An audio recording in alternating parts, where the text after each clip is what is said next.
చాలామంది అంటారు కదా, ఆడపిల్లలు బట్టలు సరిగా వేసుకోవట్లేదండి. ఇదివరకైతే బట్టలు కప్పుకునేవారు నిండుగా, ఇప్పుడు బట్టలు సరిగా వేసుకోవట్లేదు.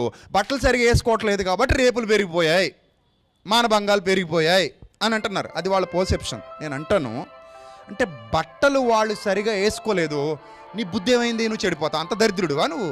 అంటే వాళ్ళు బట్టలు సరిగా లేకుండా కనబడితే నువ్వు వెంటనే చెడిపోతావా? నువ్వు అంత దిగజారిపోయి బతుకుతున్నావా?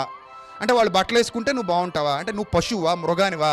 మాంసం కనబడితే మృగం మీద పడిపోయినట్టు, బట్టలు లేకుండా కనబడితే మీద పడిపోయేంత సంస్కారహీనుడు అడగడం మానేసి దాన్ని మనం సపోర్ట్ చేస్తాం. అంటే బట్టలు అలా లేకపోయినా మంచిదని మీరు సమర్థిస్తున్నారా అని అనకండి నన్ను. నేనేమంటున్నానంటే రెండూ తప్పే. అది కరెక్ట్ కాదు, ఇది కరెక్ట్ కాదు. వాళ్ళు అలా ఉన్నారు కాబట్టి మేము తప్పులు చేస్తాను అనడం కరెక్ట్ కాదు, అలా వాళ్ళు ఉండడమో కరెక్ట్ కాదు. దీని అంతటికీ కారణం ఏంటంటే లోపల ఉన్న మనోనేత్రం పాడైంది కాబట్టి నీ చూపు సరిగా లేదు.